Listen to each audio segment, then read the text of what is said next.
केंद्र सरकार ने शुक्रवार को digital personal data protection bill का ड्राफ्ट जारी किया है। इसके तहत सरकार ने लोगों के निजी डेटा का इस्तेमाल करने पर कंपनियों पर पेनाल्टी की राशि बढ़ाकर 250 करोड़ रुपए तक कर दी है। केंद्रीय आईटी मंत्री ने एएनआई से बात करते हुए कहा कि ये विधेयक तमाम जनता पढ़ें, जो सुझाव आएंगे उसी के आधार पर इस विधेयक को आगे लेकर जाया जाएगा।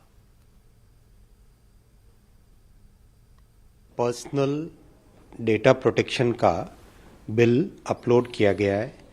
माननीय प्रधानमंत्री मोदी जी ने बहुत ही एक कंसल्टेटिव तरीके से बिल बनाने का हम सबको मार्गदर्शन दिया है।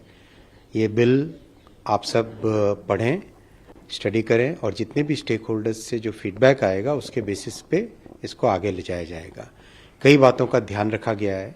सबसे पहले भाषा एकदम सरल है। जैसा प्रधानमंत्री जी ने हमेशा कहा कि हमारे कानून ऐसे लिखे जाने चाहिए जो जनसाधारण की भाषा में हो, कोई भी व्यक्ति उन्हें समझ सके।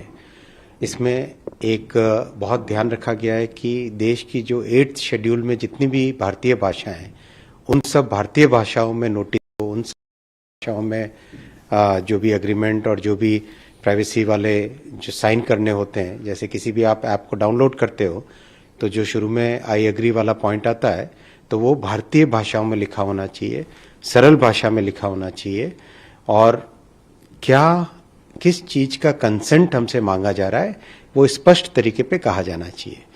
बिल में जो ऑनरेबल सुप्रीम कोर्ट ने प्रिंसिपल्स ले किए थे कि प्राइवेसी के क्या प्रिंसिपल्स हैं, उन सारे के सारे प्रिंसिपल्स को purpose limitation, storage limitation, consent mechanism, notice, इन सब चीज़ों को बहुत ही केयरफुली बहुत एक ढंग से